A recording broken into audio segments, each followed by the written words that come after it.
नमस्कार दोस्तों, welcome to my YouTube channel. आज मैं आप सभी लोगों को जीके में उत्तर प्रदेश की प्रमुख उद्योग एवं जिला के बारे में बताऊंगी। उत्तर प्रदेश के प्रमुख उद्योग एवं जिला। देखिए दोस्तों, आज का हमारा टॉपिक है उत्तर प्रदेश के प्रमुख उद्योग एवं जिला, यानी कि कौन सा उद्योग किस जिले में उत्पन्न होता है, उसी को मैं आज आप सभी लोगों को बताऊंगी। तो देखिए दोस्तों, आज का यह हमारा वीडियो जो है हर कंपटीशन की परीक्षा के लिए बहुत ही महत्वपूर्ण है। जैसे आरआरबी एनटीपीसी है, ग्रुप डी है, एसएससी जीडी है, यूपीपी है और सभी कंपटीशन की परीक्षा के लिए जीके में आज का हमारा यह टॉपिक बहुत ही महत्वपूर्ण है। तो दोस्तों, आज का हमारा टॉपिक है उत्तर प्रदेश के प्रमुख उद्योग एवं जिला। उत्तर प्रदेश के प्रमुख उद्योग एवं जिला। तो दोस्तों देखिए, हमारे यहाँ पे पहला क्वेश्चन क्या है, इत्र एवं सुगंधित तेल। इत्र एवं सुगंधित तेल किस जिले में उत्पन्न होता है? तो देखिए दोस्तों, इत्र एवं सुगंधित तेल कन्नौज में उत्पन्न होता है। यदि पूछे इत्र एवं सुगंधित तेल नगरी किसे कहा जाता है, तो दोस्तों कन्नौज को कहा जाता है। इत्र एवं सुगंधित तेल नगरी कन्नौज को कहा जाता है। फिर हमारा दूसरा क्वेश्चन है, पीतल के बर्तन एवं पीतल नगरी किसे कहा जाता है? पीतल के बर्तन एवं पीतल नगरी किसे कहा जाता है? तो देखिए दोस्तों, पीतल के बर्तन एवं पीतल नगरी मुरादाबाद को कहा जाता है। पीतल के बर्तन एवं पीतल नगरी मुरादाबाद को कहा जाता है। फिर हमारा अगला क्वेश्चन है, कांच की चूड़ियां एवं सुहाग नगरी। कांच की चूड़ियां एवं सुहाग नगरी किसे कहा जाता है? तो देखिए दोस्तों, कांच की चूड़ियां एवं सुहाग नगरी फिरोजाबाद को कहा जाता है। देखिए दोस्तों, कांच की चूड़ियां एवं सुहाग नगरी फिरोजाबाद को कहा जाता है। यदि क्वेश्चन में पूछे कि कांच की चूड़ियां कहाँ पे उत्पन्न की जाती है या कांच की चूड़ियां एवं सुहाग नगरी किसे कहा जाता है, तो दोस्तों फिरोजाबाद कांच की चूड़ियां के लिए प्रसिद्ध है। यदि पूछे कि चूड़ियों के लिए प्रसिद्ध कौन सा जिला है, तो दोस्तों फिरोजाबाद आप बताएंगे। कांच की चूड़ियां एवं सुहाग नगरी फिरोजाबाद के लिए प्रसिद्ध है। फिर हमारा अगला क्वेश्चन है, आंवला उद्योग। आंवला उद्योग किस जिले में? तो देखिए दोस्तों, आंवला उद्योग प्रतापगढ़ में है। आंवला उद्योग प्रतापगढ़ में है।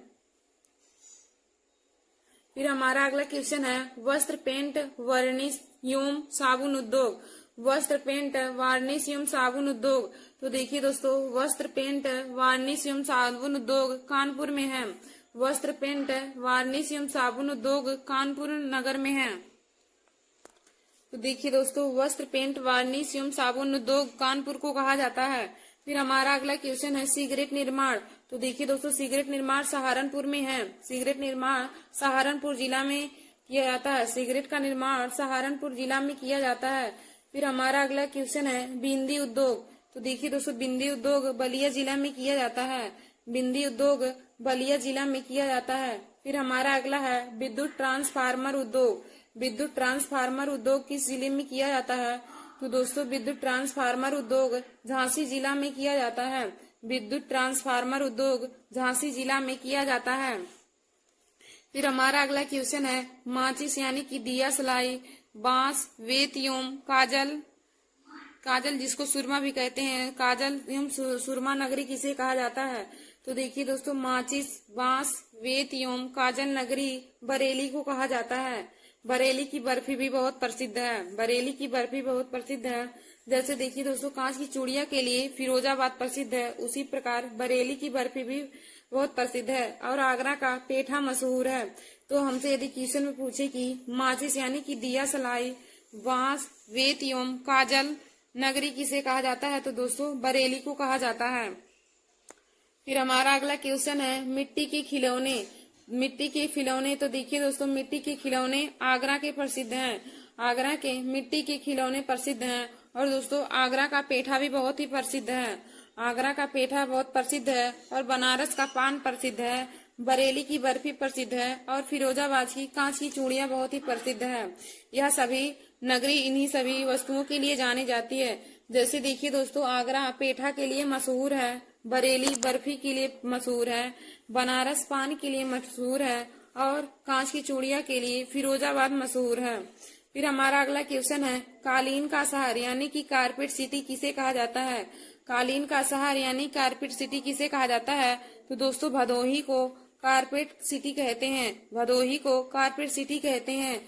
फिर हमारा अगला है चमड़ा उद्योग। चमड़ा उद्योग किसे कहा जाता है? तो देखिए दोस्तों, चमड़ा उद्योग कानपुर यानी आगरा को कहा जाता है। चमड़ा उद्योग कानपुर को कहा जाता है। फिर हमारा अगला है कृषि एवं पशुधन। कृषि एवं पशुधन किस जिले में है? कृषि एवं पशुधन किस जिले के लिए प्रसिद्ध है? तो देखिए दोस्तों, कृषि एवं पशुधन लखीमपुर खीरी। लखीमपुर खीरी जिला कृषि एवं पशुधन के लिए प्रसिद्ध है। लखीमपुर खीरी जिला कृषि एवं पशुधन के लिए प्रसिद्ध है। फिर हमारा अगला है मेरठ जिला। दोस्तों, खेल के सामान के लिए प्रसिद्ध है। मेरठ जिला खेल के सामान के लिए प्रसिद्ध है। और यदि पूछे कि मिट्टी के खिलौने, तो दोस्तों मिट्टी के खिलौने आगरा के प्रसिद्ध हैं और खेल का सामान मेरठ का प्रसिद्ध है। फिर हमारा अगला क्वेश्चन है बांसुरी उद्योग। तो देखिए दोस्तों, बांसुरी उद्योग पीलीभीत जिला का प्रसिद्ध है। पीलीभीत जिला बांसुरी उद्योग के लिए प्रसिद्ध है। यदि पूछे कि पीलीभीत जिला किस लिए प्रसिद्ध है, तो दोस्तों पीलीभीत जिला बांसुरी उद्योग के लिए बहुत ही प्रसिद्ध है। पीलीभीत जिला बांसुरी उद्योग के लिए प्रसिद्ध है। फिर देखिए दोस्तों, हमारा अगला है पीलीभीत जिला। तो पीलीभीत जिला बांसुरी उद्योग के लिए प्रसिद्ध है। पीलीभीत जिला बांसुरी उद्योग के लिए प्रसिद्ध है। फिर हमारा अगला क्वेश्चन है सीमेंट उद्योग। तो सीमेंट उद्योग दोस्तों मिर्जापुर जिला सीमेंट उद्योग के लिए प्रसिद्ध है। हमारा अगला क्वेश्चन है मिर्जापुर जिला। तो देखिए दोस्तों, मिर्जापुर जिला सीमेंट उद्योग के लिए प्रसिद्ध है। मिर्जापुर जिला सीमेंट उद्योग के लिए प्रसिद्ध है। फिर हमारा अगला क्वेश्चन है चिकन की कढ़ाई। चिकन की कढ़ाई कहाँ की प्रसिद्ध है? तो दोस्तों लखनऊ जो जिला है हमारा लखनऊ है, यह चिकन की कढ़ाई के लिए प्रसिद्ध है। फिर हमारा अगला क्वेश्चन है ताला नगरी किसे कहा जाता है? तो देखिए दोस्तों, अलीगढ़ को ताला नगरी के नाम से जाना जाता है। अलीगढ़ को ताला नगरी के नाम से जाना जाता है। फिर हमारा अगला क्वेश्चन है भारतीय रेल की कोच निर्माण फैक्ट्री। भारतीय रेल की कोच निर्माण फैक्ट्री, तो दोस्तों रायबरेली हो जाएगा। फिर हमारा अगला क्वेश्चन है चाकू उद्योग। तो चाकू उद्योग रामपुर है। चाकू उद्योग रामपुर प्रसिद्ध है। रामपुर चाकू उद्योग के लिए प्रसिद्ध है। फिर हमारा अगला क्वेश्चन है पेठा नगरी। तो देखिए दोस्तों, आगरा को पेठा नगरी कहा जाता है और आगरा मिट्टी के बर्तन के लिए भी प्रसिद्ध है। आगरा का पेठा प्रसिद्ध है और उसी प्रकार दोस्तों बरेली की बर्फी और अहमदाबाद की चूड़ियां प्रसिद्ध हैं और बनारस का पान भी प्रसिद्ध है। फिर तो पेठा नगरी किसे कहा जाएगा? आगरा को पेठा नगरी कहा जाता है। फिर हमारा अगला क्वेश्चन है लोहे के वाट। लोहे के वाट कहाँ के प्रसिद्ध हैं? तो दोस्तों आगरा और सहारनपुर दोनों जगह के लोहे की वाट प्रसिद्ध है। आगरा और सहारनपुर दोनों लोहे की वाट के लिए प्रसिद्ध हैं। फिर हमारा अगला क्वेश्चन है हाथ की छपाई। हाथ की छपाई कहाँ के लिए प्रसिद्ध है? तो दोस्तों फर्रुखाबाद जिला हाथ की छपाई के लिए प्रसिद्ध है। फर्रुखाबाद जिला हाथ की छपाई के लिए प्रसिद्ध है। फिर दोस्तों हमारा अगला है महाराजगंज। तो महाराजगंज के फर्नीचर प्रसिद्ध हैं। महाराजगंज के फर्नीचर प्रसिद्ध हैं। फिर हमारा अगला है ढोलक यानी कि ताल वाद्य उद्योग किस शहर को कहा जाता है? तो दोस्तों अमरोहा। अमरोहा ढोलक उद्योग के लिए प्रसिद्ध है। अमरोहा ढोलक उद्योग के लिए प्रसिद्ध है। फिर हमारा अगला क्वेश्चन है चीनी मिट्टी के बर्तन। तो दोस्तों चीनी मिट्टी के बर्तन खुर्जा के प्रसिद्ध हैं। खुर्जा के चीनी मिट्टी के बर्तन प्रसिद्ध हैं। फिर हमारा अगला है तेल शोधक कारखाना। तो तेल शोधक कारखाना दोस्तों मथुरा के प्रसिद्ध हैं। तेल शोधक कारखाना मथुरा के प्रसिद्ध हैं। फिर हमारा अगला क्वेश्चन है टेराकोटा शिल्प उद्योग। टेराकोटा शिल्प उद्योग कहाँ के प्रसिद्ध हैं? तो दोस्तों टेराकोटा शिल्प उद्योग गोरखपुर के प्रसिद्ध हैं। टेराकोटा शिल्प उद्योग गोरखपुर के प्रसिद्ध हैं। फिर हमारा अगला क्वेश्चन है औषधि एवं आयुर्वेदिक दवाई। औषधि एवं आयुर्वेदिक दवाई कहाँ के प्रसिद्ध हैं? तो देखिए दोस्तों औषधि एवं आयुर्वेदिक दवाई लखनऊ के प्रसिद्ध हैं। लखनऊ औषधि एवं आयुर्वेदिक दवाई के लिए प्रसिद्ध है। फिर देखिए दोस्तों आगे हम उत्तर प्रदेश से संबंधित कुछ क्वेश्चन को सॉल्व करेंगे। तो देखिए हमारे यहाँ पे पहला क्वेश्चन दिया है कि उत्तर प्रदेश की स्थापना दिवस कब मनाया जाता है? उत्तर प्रदेश की स्थापना दिवस कब हुआ था? तो दोस्तों 24 जनवरी 1950 ईस्वी को उत्तर प्रदेश की स्थापना हुई थी। उत्तर प्रदेश की स्थापना दिवस 24 जनवरी 1950 ईस्वी को हुआ था और तभी तभी उत्तर प्रदेश का नाम संयुक्त प्रांत से यूपी रख दिया गया। यदि पूछे कि उत्तर प्रदेश नाम से पहले हमारे राज्य का नाम क्या था, तो उत्तर प्रदेश के नाम से पहले इसका नाम संयुक्त प्रांत था। तो यदि पूछे कि उत्तर प्रदेश का नाम संयुक्त प्रांत से छोड़कर यूपी कब रखा गया, तो दोस्तों 24 जनवरी 1950 ईस्वी को उत्तर प्रदेश का नाम संयुक्त प्रांत से यूपी रख दिया गया। और यदि पूछे कि उत्तर प्रदेश की स्थापना दिवस कब मनाया गया था, या उत्तर प्रदेश की स्थापना दिवस कब था, तो दोस्तों 24 जनवरी 1950 ईस्वी को उत्तर प्रदेश की स्थापना दिवस था। फिर हमारा अगला क्वेश्चन है कि प्रथम बार यूपी दिवस कब मनाया गया, प्रथम बार उत्तर प्रदेश दिवस कब मनाया गया, तो ये दोस्तों 2018 ईस्वी में प्रथम बार उत्तर प्रदेश दिवस मनाया गया था। 2018 में पहली बार। फिर दोस्तों हमारा अगला क्वेश्चन है कि उत्तर प्रदेश में सुरमा उद्योग के लिए प्रसिद्ध है, उत्तर प्रदेश में सुरमा उद्योग के लिए कौन सा राज्य प्रसिद्ध है, तो देखिए दोस्तों उत्तर प्रदेश में सुरमा उद्योग के लिए बरेली प्रसिद्ध है। उत्तर प्रदेश में सुरमा उद्योग के लिए बरेली प्रसिद्ध है। और देखिए दोस्तों मुरादाबाद जिला पीतल उद्योग के लिए प्रसिद्ध है, प्रयागराज जिला उर्वरक उत्पादन के लिए प्रसिद्ध है, और वाराणसी हथकरघा के लिए प्रसिद्ध है। यदि क्वेश्चन में पूछे कि उत्तर प्रदेश में सुरमा उद्योग के लिए प्रसिद्ध है, तो दोस्तों सुरमा उद्योग के लिए बरेली प्रसिद्ध है, मुरादाबाद जिला पीतल उद्योग के लिए प्रसिद्ध है, प्रयागराज जिला उर्वरक के लिए प्रसिद्ध है, और वाराणसी जिला हथकरघा के लिए प्रसिद्ध है। फिर दोस्तों हमारा अगला क्वेश्चन है कि उत्तर प्रदेश की सीमा को छूने वाला केंद्र शासित प्रदेश कौन सा है, उत्तर प्रदेश की सीमा को छूने वाला केंद्र शासित प्रदेश कौन है, तो दोस्तों उत्तर प्रदेश की सीमा को छूने वाला केंद्र शासित प्रदेश दिल्ली है। फिर हमारा अगला क्वेश्चन दिया है कि उत्तर प्रदेश का सर्वाधिक वर्षा वाला क्षेत्र, उत्तर प्रदेश का सर्वाधिक वर्षा वाला क्षेत्र, तो दोस्तों उत्तर प्रदेश का सर्वाधिक वर्षा वाला क्षेत्र तराई क्षेत्र है। यदि पूछे कि भारत में सबसे ज्यादा वर्षा कहाँ होता है, तो दोस्तों मासिन राम में सबसे ज्यादा वर्षा होता है। और यदि हमारा क्वेश्चन में पूछे कि उत्तर प्रदेश का सर्वाधिक वर्षा वाला क्षेत्र कौन सा है, तो दोस्तों उत्तर प्रदेश का सर्वाधिक वर्षा वाला क्षेत्र तराई क्षेत्र है। फिर हमारा अगला क्वेश्चन है कि उत्तर प्रदेश का सर्वाधिक वर्षा वाला जिला, उत्तर प्रदेश का सर्वाधिक वर्षा वाला जिला, तो दोस्तों उत्तर प्रदेश का सर्वाधिक वर्षा वाला जिला गोरखपुर हो जाएगा। उत्तर प्रदेश का सर्वाधिक वर्षा वाला जिला गोरखपुर हो जाएगा। फिर हमारा अगला क्वेश्चन है कि उत्तर प्रदेश का सबसे कम वर्षा वाला जिला कौन है, उत्तर प्रदेश का सबसे कम वर्षा वाला जिला कौन है, तो देखिए दोस्तों उत्तर प्रदेश का सबसे कम वर्षा वाला जिला मथुरा है। उत्तर प्रदेश का सबसे कम वर्षा वाला जिला मथुरा है, और उत्तर प्रदेश का सबसे अधिक वर्षा वाला जिला गोरखपुर है। फिर हमारा अगला क्वेश्चन है कि उत्तर प्रदेश का बीज प्रमाणीकरण ब्यूरो कहाँ स्थित है, उत्तर प्रदेश का बीज प्रमाणीकरण ब्यूरो कहाँ स्थित है, तो दोस्तों आलमबाग में उत्तर प्रदेश का बीज प्रमाणीकरण ब्यूरो स्थित है। उत्तर प्रदेश का बीज प्रमाणीकरण ब्यूरो कहाँ स्थित है, तो आलमबाग में उत्तर प्रदेश का बीज प्रमाणीकरण ब्यूरो स्थित है।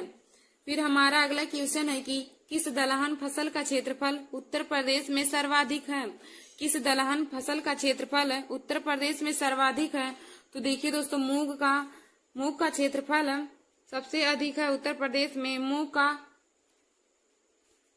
फिर हमारा अगला क्वेश्चन है कि किस देश की सीमा उत्तर प्रदेश से मिलती है, किस देश की सीमा उत्तर प्रदेश से मिलती है, तो दोस्तों नेपाल की सीमा उत्तर प्रदेश से मिलती है, नेपाल देश की सीमा उत्तर प्रदेश से मिलती है। हमारा क्वेश्चन क्या कहा है कि किस देश की सीमा उत्तर प्रदेश से मिलती है, तो दोस्तों नेपाल की सीमा उत्तर प्रदेश से मिलती है। फिर हमारा अगला क्वेश्चन है कि उत्तर प्रदेश के कुल 7 जिले नेपाल के साथ सीमा कर साझा करते हैं, वह कौन कौन से हैं। उत्तर प्रदेश के कुल 7 जिले नेपाल के साथ जो साझा करते हैं उनके नाम बताइए। तो देखिए दोस्तों हमारे कौन कौन से जिले हैं जो नेपाल की सीमा को स्पर्श करते हैं। उत्तर प्रदेश के कुल 7 जिले जो हैं जो नेपाल की सीमा को स्पर्श करते हैं, तो हमारा नंबर 1 है Pilibhit Shravasti, number 3 Maharajganj, number 4 Lakhimpur Kheri, number 5 Bahraich, number 6 Siddharthnagar और नंबर 7 बलरामपुर। देखिए दोस्तों उत्तर प्रदेश के जो 7 जिले हैं जो नेपाल की सीमा को स्पर्श करते हैं उनमें हमारा सातों कौन कौन सा जिला है? तो हमारा पहला है पीलीभीत, नंबर 2 है Shravasti, number 3 Maharajganj, number 4 Lakhimpur Kheri, number 5 Bahraich, number 6 Siddharthnagar और नंबर 7 बलरामपुर। तो पीलीभीत, श्रावस्ती, महाराजगंज, लखीमपुर खीरी, बहराइच, सिद्धार्थनगर और बलरामपुर, यह सातों जिला हैं। यह सातों जिला उत्तर प्रदेश के हैं जो नेपाल की सीमा से साझा करते हैं। यदि क्वेश्चन में पूछे कि उत्तर प्रदेश के कितने जिले, उत्तर प्रदेश के कुल कितने जिले हैं जो नेपाल की सीमा से साझा करते हैं, तो आप बताएंगे कि उत्तर प्रदेश के कुल 7 जिले हैं जो नेपाल की सीमा से साझा करते हैं। और हमारे कौन कौन से जिले हैं? तो दोस्तों हमारे जिला हैं पीलीभीत, श्रावस्ती, महाराजगंज, लखीमपुर खीरी, बहराइच, सिद्धार्थनगर और बलरामपुर। फिर दोस्तों हमारा अगला क्वेश्चन है परहिया जनजाति निवास करती हैं। परहिया जनजाति निवास कहाँ करती हैं? तो देखिए दोस्तों परहिया जनजाति सोनभद्र में निवास करती हैं। परहिया जनजाति कहाँ निवास करती है? तो दोस्तों सोनभद्र में परहिया जनजाति निवास करती हैं। फिर हमारा अगला क्वेश्चन है केंद्रीय बकरी अनुसंधान संस्थान कहाँ स्थित है? फिर हमारा अगला क्वेश्चन दिया है उत्तर प्रदेश का प्रथम सॉफ्टवेयर टेक्नोलॉजी पार्क है। उत्तर प्रदेश का प्रथम सॉफ्टवेयर टेक्नोलॉजी पार्क है। तो दोस्तों गौतम बुद्ध नगर, गौतम बुद्ध नगर उत्तर प्रदेश का प्रथम सॉफ्टवेयर टेक्नोलॉजी पार्क है।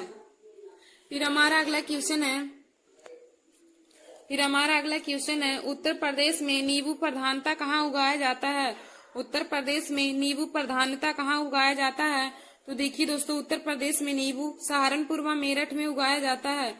उत्तर प्रदेश में नींबू सहारनपुर व मेरठ में उगाया जाता है। फिर हमारा अगला क्वेश्चन है कि कंद फसलों में से किसे गरीब का फसल कहा जाता है? कंद फसलों में से किसे गरीब का फसल कहा जाता है? तो देखिए दोस्तों कंद फसलों में से आलू को गरीब का फसल कहा जाता है। फिर हमारा अगला क्वेश्चन है कि उत्तर प्रदेश का कौन सा जिला उत्तर प्रदेश व बिहार की सीमा पर स्थित है? उत्तर प्रदेश का कौन सा जिला उत्तर प्रदेश व बिहार की सीमा पर स्थित है? तो दोस्तों बलिया जिला, उत्तर प्रदेश का बलिया जिला है जो उत्तर प्रदेश व बिहार की सीमा पर स्थित है। धन्यवाद दोस्तों। ऐसे हमारे वीडियो को देखने के लिए और जीके के महत्वपूर्ण टॉपिक को पाने के लिए आप सभी लोग हमारे YouTube channel Nancy success classes को सब्सक्राइब कर लीजिए। धन्यवाद दोस्तों।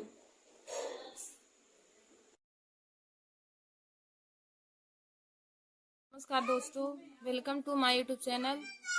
आज मैं आप सभी लोगों को जीके में राष्ट्रपति से संबंधित महत्वपूर्ण अनुच्छेद के बारे में बताऊंगी। देखिए दोस्तों, राष्ट्रपति से संबंधित अनुच्छेद हर कंपटीशन की परीक्षाओं में पूछे जाते हैं। तो आज मैं राष्ट्रपति से संबंधित अनुच्छेद को आप लोगों को ट्रिक की सहायता से बताऊंगी।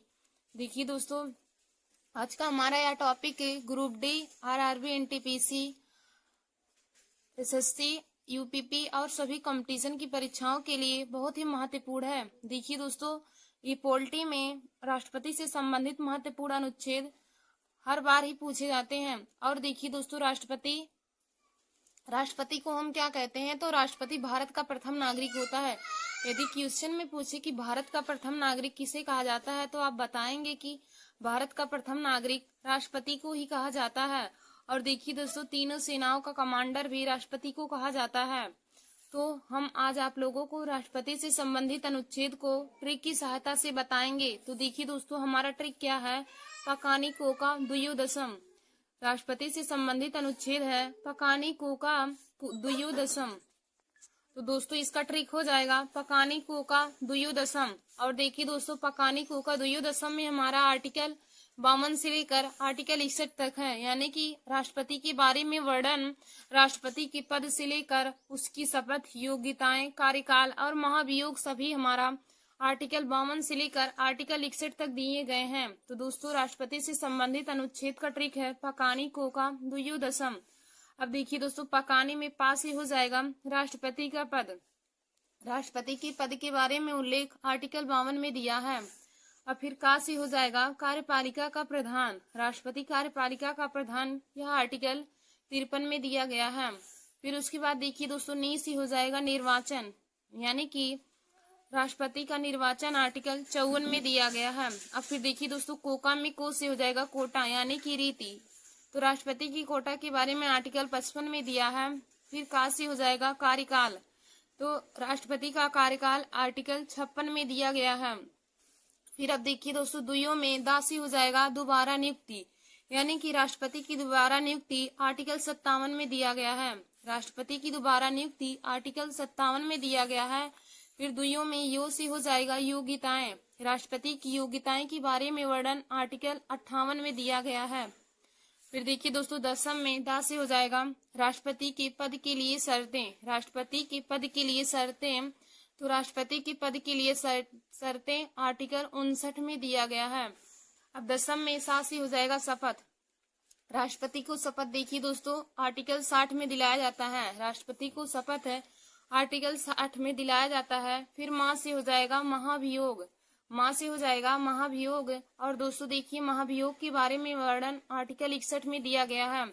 और यह बहुत ही महत्वपूर्ण क्वेश्चन है कि आर्टिकल किसमें महाभियोग के बारे में वर्णन दिया गया है। उसमें पूछा है कि क्वेश्चन हमारा पूछा जाता है कि महाभियोग के बारे में वर्णन आर्टिकल किस में दिया है। तो हमें 4 ऑप्शन दिया रहेगा, तो उसमें से एक ऑप्शन आर्टिकल 61 रहेगा। तो दोस्तों महाभियोग के बारे में वर्णन आर्टिकल 61 में दिया गया है। और एक आर्टिकल हमारा जो होता है कि डॉक्टर भीमराव अम्बेडकर ने किस आर्टिकल को संविधान की आत्मा कहा है। तो दोस्तों आर्टिकल 32 को डॉक्टर भीमराव अम्बेडकर ने संविधान की आत्मा कहा है। यह भी क्वेश्चन बहुत ही बार ही कंपटीशन की परीक्षाओं में पूछा जाता है। और दोस्तों एक आर्टिकल हमारा आर्टिकल 76 है, जिसमें महान्यायवादी के बारे में बताया जाता है। वह भी हमारा क्वेश्चन हर बार ही कंपटीशन की परीक्षाओं में पूछे जाता है। तो देखिए दोस्तों, हमने आज आप सभी लोगों को राष्ट्रपति से संबंधित अनुच्छेद को ट्रिक की सहायता से बताया है। तो हमारा जीके का ट्रिक क्या है, पकानी कोका दुयोदशम। पकानी कोका दुयोदशम, इसमें आर्टिकल 52 से लेकर आर्टिकल 61 तक के सभी अनुच्छेद दिए हैं, जिसमें राष्ट्रपति के पद से लेकर राष्ट्रपति की योग्यताएं, शर्तें, राष्ट्रपति की शपथ, राष्ट्रपति की योग्यताएं के बारे में वर्णन है। तो दोस्तों पकाने में पास से हो जाएगा राष्ट्रपति का पद। तो राष्ट्रपति के पद के बारे में वर्णन आर्टिकल 52 में दिया है। और फिर का से हो जाएगा कार्यपालिका का प्रधान। तो कार्यपालिका का प्रधान आर्टिकल 53 में दिया है। अपनी से हो जाएगा दोस्तों निर्वाचन। तो निर्वाचन आर्टिकल 54 में दिया है। फिर देखिए दोस्तों, कोका में कोटा से हो जाएगा कोटा के बारे में वर्णन आर्टिकल 55 में दिया है। फिर देखिए दोस्तों, फिर का से हो जाएगा कार्यकाल। राष्ट्रपति का कार्यकाल आर्टिकल 56 में दिया है। और देखिए दोस्तों, यदि पूछे कि राष्ट्रपति का कार्यकाल कितने वर्ष होता है, तो राष्ट्रपति का कार्यकाल 5 वर्ष के लिए होता है। फिर देखिए दोस्तों, दुइयों में दास से हो जाएगा दोबारा नियुक्ति। राष्ट्रपति की दोबारा नियुक्ति, तो दोबारा नियुक्ति के बारे में वर्णन आर्टिकल 57 में दिया गया है। फिर यो से हो जाएगा योग्यताएं। राष्ट्रपति की योग्यताएं आर्टिकल 58 में दिया गया है। फिर देखिए दोस्तों, 10 में दास से हो जाएगा राष्ट्रपति के पद के लिए शर्तें। तो राष्ट्रपति के पद के लिए शर्तें आर्टिकल 59 में दिया गया है। फिर 7 से हो जाएगा शपथ। तो राष्ट्रपति को शपथ दोस्तों आर्टिकल 60 में दिलाई जाती है। यदि पूछे कि राष्ट्रपति को शपथ किस आर्टिकल में दिलाई जाती है, तो आप बताएंगे राष्ट्रपति को शपथ आर्टिकल 60 में दिलाई जाती है। फिर दोस्तों मां से हो जाएगा महाभियोग। राष्ट्रपति को महाभियोग आर्टिकल 61 में है। तो दोस्तों हमने आप लोग को बताया कि एक आर्टिकल हमारा 61 जिसमें महाभियोग के बारे में वर्णन है, और एक आर्टिकल 76 जिसमें महान्यायवादी के बारे में वर्णन है। तो यह दोनों आर्टिकल ही कंपटीशन की परीक्षा के लिए बहुत ही महत्वपूर्ण है। धन्यवाद दोस्तों। ऐसे हमारे वीडियो को देखने के लिए और जीके के महत्वपूर्ण ट्रिक को पाने के लिए आप सभी लोग हमारे YouTube channel Nancy success classes को सब्सक्राइब कर लीजिए और अपने दोस्तों में शेयर करना ना भूलिए। धन्यवाद दोस्तों। नमस्कार दोस्तों, welcome to my YouTube channel. आज मैं आप सभी लोगों को जीके में एक महत्वपूर्ण टॉपिक बताऊंगी। तो देखिए दोस्तों, आज का हमारा टॉपिक है कि हुमायूं द्वारा लड़े गए प्रमुख युद्ध। हुमायूं ने कौन कौन से युद्ध लड़े थे, तो उसको मैं आप लोगों को ट्रिक की सहायता से बताऊंगी। देखिए दोस्तों, जो यह हमारा जीके का टॉपिक है, यह हर कंपटीशन की परीक्षा के लिए बहुत ही महत्वपूर्ण है। जैसे एसएससी जीडी हुआ, CGL, RRB, NTPC, group D हुआ, और सभी कंपटीशन की एग्जाम की परीक्षा में पूछा जाता है। तो दोस्तों आप लोग हमारे इस वीडियो को जरूर देख लीजिए। और अपने दोस्तों में भी शेयर कर लीजिए। तो चलिए हम स्टार्ट करते हैं आज का हमारा टॉपिक। तो देखिए दोस्तों, हमारा आज का टॉपिक है कि हुमायूं द्वारा लड़े गए प्रमुख युद्ध। हमारा टॉपिक है हुमायूं द्वारा लड़े गए प्रमुख युद्ध। तो हुमायूं ने कौन कौन से युद्ध लड़े थे उसको हम ट्रिक की सहायता से जानेंगे। तो देखिए दोस्तों, हुमायूं द्वारा लड़े गए प्रमुख युद्ध का ट्रिक क्या है? देवरा चोर बाय सरजी। हमारा ट्रिक है देवरा चोर बाय सरजी। अब देखिए दोस्तों, इस ट्रिक में देवरा से हो जाएगा देवराई का युद्ध। देवरा चोर बाय सरजी इस ट्रिक में देवरा से हो जाएगा देवराई का युद्ध। तो देवराई का युद्ध 1531 ईस्वी में हुआ था। देवरा से हो जाएगा देवराई का युद्ध। तो यह देवराई का युद्ध दोस्तों 1531 ईस्वी में हुआ था। फिर हमारा अगला है चोर से हो जाएगा चौसा का युद्ध। चोर से हो जाएगा चौसा का युद्ध, और चौसा का युद्ध भी हुमायूं द्वारा लड़ा गया था। तो चौसा का युद्ध देखिए दोस्तों 1539 ईस्वी में हुआ था। चौसा का युद्ध 1539 ईस्वी में हुआ था। फिर देखिए दोस्तों, बा से हो जाएगा बिलग्राम का युद्ध। बा से हो जाएगा बिलग्राम का युद्ध। तो बिलग्राम का युद्ध 1540 ईस्वी में हुआ था। बा से हो जाएगा बिलग्राम का युद्ध। तो दोस्तों, बिलग्राम का युद्ध 1540 ईस्वी में हुआ था। फिर हमारा अगला है सर। देवरा चोर बाय सरजी। तो सर से हो जाएगा सरहिंद का युद्ध। दोस्तों, सर से हो जाएगा सरहिंद का युद्ध। तो देखिए, सरहिंद का युद्ध 1555 ईस्वी में हुआ था। सरहिंद का युद्ध 1555 ईस्वी में हुआ था। तो हुमायूं द्वारा लड़े गए प्रमुख युद्ध। तो हुमायूं द्वारा लड़े गए प्रमुख युद्ध का ट्रिक क्या है? देवरा चोर बाय सरजी। हुमायूं द्वारा लड़े गए प्रमुख युद्ध का ट्रिक है देवरा चोर बाय सरजी। अब देखिए दोस्तों, देवरा चोर बाय सरजी में देवरा से हो जाएगा देवराई का युद्ध। तो देवराई का युद्ध 1531 ईस्वी में हुआ था। फिर चोर से हो जाएगा चौसा का युद्ध। चोर से हो जाएगा चौसा का युद्ध। तो देखिए दोस्तों, चौसा का युद्ध 1539 ईस्वी में हुआ था। फिर हमारा अगला है बा से हो जाएगा बिलग्राम का युद्ध। बा से हो जाएगा बिलग्राम का युद्ध। तो बिलग्राम का युद्ध 1540 ईस्वी में हुआ था। बा से हो जाएगा बिलग्राम का युद्ध, और बिलग्राम का युद्ध 1540 ईस्वी में हुआ था। फिर दोस्तों, हमारा अगला है सर। तो सर से हो जाएगा सरहिंद का युद्ध। सर से हो जाएगा सरहिंद का युद्ध। तो सरहिंद का युद्ध 1555 ईस्वी में हुआ था। नमस्कार दोस्तों, welcome to my YouTube channel. आज मैंने आप सभी लोगों के लिए पॉलिटी में महत्वपूर्ण क्वेश्चन लाया है, जो देखिए दोस्तों हर कंपटीशन की परीक्षाओं के लिए बहुत ही महत्वपूर्ण है। जैसे एसएससी जीडी हुआ, सीजीएल है, यूपीपी, आरआरबी, एनटीपीसी और सभी कंपटीशन की परीक्षाओं के लिए पॉलिटी से संबंधित क्वेश्चन हर बार ही पूछे जाते हैं। तो दोस्तों, आप सभी लोग हमारे इस वीडियो को जरूर देख लीजिए और अपने दोस्तों में भी शेयर कर लीजिए। तो देखिए दोस्तों, हमारा पहला क्वेश्चन है कि भारतीय संविधान की उद्देशिका में किस संशोधन द्वारा समाजवाद, पंथ निरपेक्षता तथा अखंडता को जोड़ा गया था? भारतीय संविधान की उद्देशिका में किस संविधान संशोधन द्वारा समाजवाद, पंथ निरपेक्षता तथा अखंडता को जोड़ा गया था? तो देखिए दोस्तों, 42वें संविधान संशोधन के द्वारा भारतीय संविधान की उद्देशिका में समाजवाद, पंथ निरपेक्षता तथा अखंडता को जोड़ा गया था। फिर हमारा अगला क्वेश्चन है कि भारतीय संविधान के अधिकार के स्रोत कौन से हैं? भारतीय संविधान के अधिकार के स्रोत कौन से हैं? तो देखिए दोस्तों, हम भारत के लोग यही भारतीय संविधान के अधिकार का स्रोत हैं। हम भारत के लोग यही भारतीय संविधान के अधिकार का स्रोत हैं। फिर हमारा अगला क्वेश्चन है कि भारत के संविधान की प्रस्तावना में प्रयुक्त स्वतंत्रता, समानता व बंधुत्व शब्द किस क्रांति से प्रेरित है? भारत के संविधान की प्रस्तावना में प्रयुक्त स्वतंत्रता, समानता व बंधुत्व शब्द किस क्रांति से प्रेरित है? तो देखिए दोस्तों, फ्रांस की क्रांति से भारत के संविधान की प्रस्तावना में प्रयुक्त स्वतंत्रता, समानता व बंधुत्व लिया गया है। फिर देखिए दोस्तों, हमारा अगला क्वेश्चन है कि भारत के संविधान की प्रस्तावना में प्रयुक्त स्वतंत्रता, समानता व बंधुत्व शब्द किस क्रांति से प्रेरित है? तो इसका राइट आंसर हो जाएगा फ्रांस की क्रांति से। फ्रांस की क्रांति से भारत के संविधान में स्वतंत्रता, समानता व बंधुत्व की क्रांति प्रेरित है। फिर हमारा अगला क्वेश्चन है कि संविधान की प्रस्तावना का विधिक स्वरूप क्या है। संविधान की प्रस्तावना का विधिक स्वरूप क्या है। तो देखिए दोस्तों, संविधान की प्रस्तावना का विधिक स्वरूप है, यह लागू नहीं किया जा सकता है।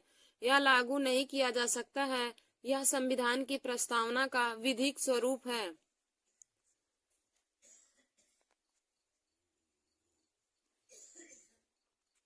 फिर देखिए दोस्तों, हमारा अगला क्वेश्चन है कि भारत के संविधान की प्रस्तावना के शुरुआती शब्द के संविधान से लिए गए हैं।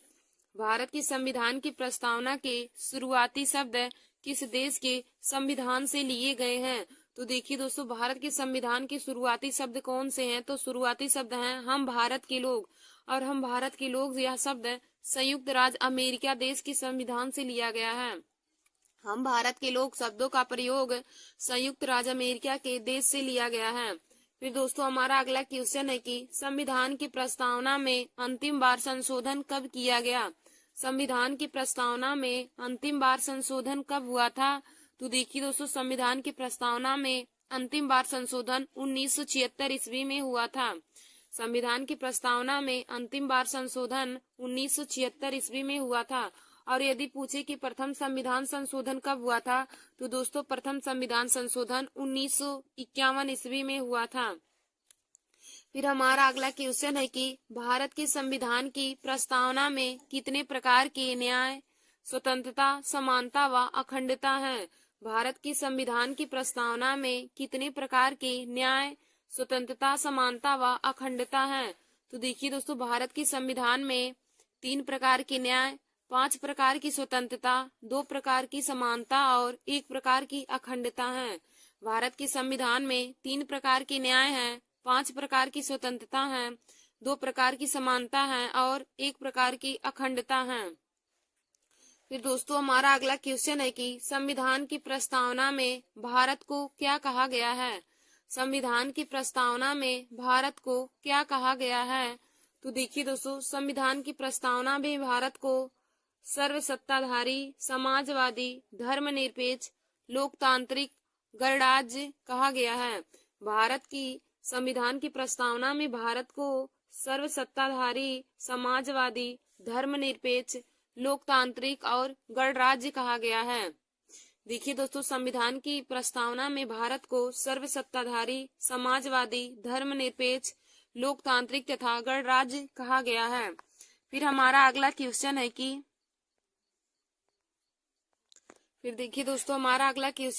संविधान की प्रस्तावना में प्रयुक्त शब्द सेक्युलर को क्या अर्थ है। भारत की संविधान की प्रस्तावना में प्रयुक्त शब्द सेक्युलर का क्या अर्थ है। तो देखिए दोस्तों, सेक्युलर का अर्थ है सभी नागरिकों को धर्म एवं उपासना की स्वतंत्रता। सभी नागरिकों को धर्म एवं उपासना की स्वतंत्रता। फिर हमारा अगला क्वेश्चन है कि संविधान सभा में राज्य के नीति निदेशक सिद्धांत की धारणा कहाँ के संविधान से ली गई है, या फिर किस देश के संविधान से लिया गया है। संविधान सभा में राज्य की नीति निदेशक सिद्धांत की धारणा किस देश के संविधान से लिया गया है। तो देखिए दोस्तों, आयरलैंड देश के संविधान से संविधान सभा में राज्य के नीति निदेशक सिद्धांत लिए गए हैं। संविधान सभा में राज्य की नीति निदेशक सिद्धांत आयरलैंड के संविधान से लिया गया है। और देखिए दोस्तों, राज्य की नीति निदेशक सिद्धांत यह हमारा भाग 4 में है। भाग 4 में राज्य के नीति निदेशक सिद्धांत का वर्णन किया गया है। और राज्य की नीति निदेशक सिद्धांत आर्टिकल 36 से लेकर 51 तक है। राज्य की नीति निदेशक सिद्धांत आर्टिकल 36 से लेकर 51 तक है। और राज्य की नीति निदेशक सिद्धांत आयरलैंड के संविधान से लिए गए हैं। आयरलैंड देश के संविधान से लिए गए हैं। और दोस्तों, राज्य के नीति निदेशक सिद्धांत के बारे में वर्णन भाग 4 में है। फिर हमारा अगला क्वेश्चन है कि डॉक्टर भीमराव अम्बेडकर ने संविधान का हृदय और आत्मा किसे कहा है। डॉक्टर भीमराव अम्बेडकर ने संविधान का हृदय और आत्मा किसे कहा है। तो देखिए दोस्तों, डॉक्टर भीमराव अम्बेडकर ने संवैधानिक उपचारों के अधिकार को संविधान का हृदय और आत्मा कहा है। संवैधानिक उपचारों के अधिकार को डॉक्टर भीमराव अम्बेडकर ने संविधान का हृदय और आत्मा कहा है। और देखिए दोस्तों, संवैधानिक उपचारों का अधिकार हमारा आर्टिकल 32 में है। संवैधानिक उपचारों का अधिकार आर्टिकल 32 में है और आर्टिकल 32 को ही डॉक्टर भीमराव अम्बेडकर ने संविधान का हृदय और आत्मा कहा है। यदि पूछे कि डॉक्टर भीमराव अम्बेडकर ने संविधान के किस आर्टिकल को संविधान का हृदय और आत्मा कहा है, तो दोस्तों आप बताएंगे कि आर्टिकल 32 को डॉक्टर भीमराव अम्बेडकर ने संविधान का हृदय और आत्मा कहा है। फिर देखिए दोस्तों, हमारा अगला क्वेश्चन है कि हाउस ऑफ द पीपल को लोकसभा का नाम किस वर्ष दिया गया था। हाउस ऑफ द पीपल को लोकसभा का नाम किस वर्ष दिया गया था। तो देखिए दोस्तों, हाउस ऑफ द पीपल को लोकसभा का नाम 1954 ईस्वी में दिया गया था। हाउस ऑफ द पीपल को लोकसभा का नाम 1954 ईस्वी में दिया गया था। फिर हमारा अगला क्वेश्चन है कि रिट जारी किए जाते हैं। रिट जारी किए जाते हैं, तो देखिए दोस्तों, रिट जारी किए जाते हैं सर्वोच्च न्यायालय और उच्च न्यायालयों के द्वारा। सर्वोच्च न्यायालय और उच्च न्यायालयों के द्वारा रिट जारी किए जाते हैं। फिर दोस्तों, हमारा अगला क्वेश्चन है कि संविधान की संकल्पना का उद्भव सर्वप्रथम किस देश में हुआ। संविधान की संकल्पना का उद्भव सर्वप्रथम किस देश में हुआ। तो देखिए दोस्तों, संविधान की संकल्पना का उद्भव सर्वप्रथम ब्रिटेन देश में हुआ था। संविधान की संकल्पना का उद्भव सर्वप्रथम ब्रिटेन देश में हुआ था। फिर हमारा अगला क्वेश्चन है कि देश का प्रथम विधि अधिकारी कौन है। देश का प्रथम विधि अधिकारी कौन है। तो देखिए दोस्तों, देश का प्रथम विधि अधिकारी महान्यायवादी है। देश का प्रथम विधि अधिकारी कौन है। तो दोस्तों, देश का प्रथम विधि अधिकारी महान्यायवादी है। फिर देखिए दोस्तों, हमारा अगला क्वेश्चन है कि भारतीय संविधान का अभिरक्षक कौन है। भारतीय संविधान का अभिरक्षक कौन है। तो देखिए दोस्तों, भारत का मुख्य न्यायाधीश भारतीय संविधान का अभिरक्षक माना जाता है। भारतीय संविधान का अभिरक्षक कौन है। तो दोस्तों, भारत का मुख्य न्यायाधीश भारतीय संविधान का अभिरक्षक है। फिर हमारा अगला क्वेश्चन है कि भारतीय संविधान में कुल कितने मौलिक कर्तव्य हैं। भारतीय संविधान में कुल कितने मौलिक कर्तव्य हैं। तो देखिए दोस्तों, भारतीय संविधान में कुल मौलिक कर्तव्य 11 हैं। भारतीय संविधान में कुल मौलिक कर्तव्य 11 हैं। फिर हमारा अगला क्वेश्चन है कि भारतीय संविधान में मौलिक कर्तव्य कब समाविष्ट किए गए। भारतीय संविधान में मौलिक कर्तव्य कब समाविष्ट किए गए। तो देखिए दोस्तों, सन 1976 ईस्वी में भारतीय संविधान में मौलिक कर्तव्य समाविष्ट किए गए थे। भारतीय संविधान में मौलिक कर्तव्य 1976 ईस्वी में समाविष्ट किए गए थे। फिर देखिए दोस्तों, हमारा अगला क्वेश्चन है कि संविधान का अधिकार एक मौलिक अधिकार कब बन गया। संविधान का अधिकार एक मौलिक अधिकार कब बन गया। तो दोस्तों देखिए, शिक्षा का अधिकार एक मौलिक अधिकार कब बन गया। हमारा क्वेश्चन है कि शिक्षा का अधिकार एक मौलिक अधिकार कब बन गया। तो देखिए दोस्तों, शिक्षा का अधिकार एक मौलिक अधिकार 1 अप्रैल 2010 ईस्वी को बन गया था। शिक्षा का अधिकार एक मौलिक अधिकार 1 अप्रैल 2010 को बन गया था। फिर हमारा अगला क्वेश्चन है कि भारत में स्वतंत्रता के बाद कितनी बार राष्ट्रीय आपातकाल लागू हो चुका है। भारत में स्वतंत्रता के बाद कितनी बार राष्ट्रीय आपातकाल लागू हो चुका है। तो देखिए दोस्तों, भारत में स्वतंत्रता के बाद आपातकाल 3 बार लागू हो चुका है।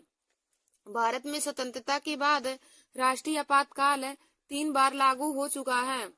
फिर हमारा अगला क्वेश्चन है कि वह कौन से उपराष्ट्रपति हैं। वह कौन से उपराष्ट्रपति हैं जिन्होंने राष्ट्रपति का चुनाव लड़ने के लिए अपने पद से त्यागपत्र दे दिया था। वह कौन से उपराष्ट्रपति हैं जिन्होंने राष्ट्रपति का चुनाव लड़ने के लिए अपने पद से त्यागपत्र दे दिया था। तो देखिए दोस्तों, वीवी गिरी थे जिन्होंने जो उपराष्ट्रपति थे वीवी गिरी उपराष्ट्रपति थे और उन्होंने राष्ट्रपति का चुनाव लड़ने के लिए अपने पद से त्यागपत्र दे दिया था। फिर देखिए दोस्तों, हमारा अगला क्वेश्चन है कि लोकसभा के अध्यक्ष का चुनाव किया जाता है। लोकसभा के अध्यक्ष का चुनाव किया जाता है। तो देखिए दोस्तों, लोकसभा के अध्यक्ष का चुनाव लोकसभा के सदस्यों के द्वारा किया जाता है। लोकसभा के अध्यक्ष का चुनाव लोकसभा के सदस्यों के द्वारा किया जाता है। फिर हमारा अगला क्वेश्चन है कि राज्य पुनर्गठन अधिनियम कब पारित किया गया। राज्य पुनर्गठन अधिनियम कब पारित हुआ।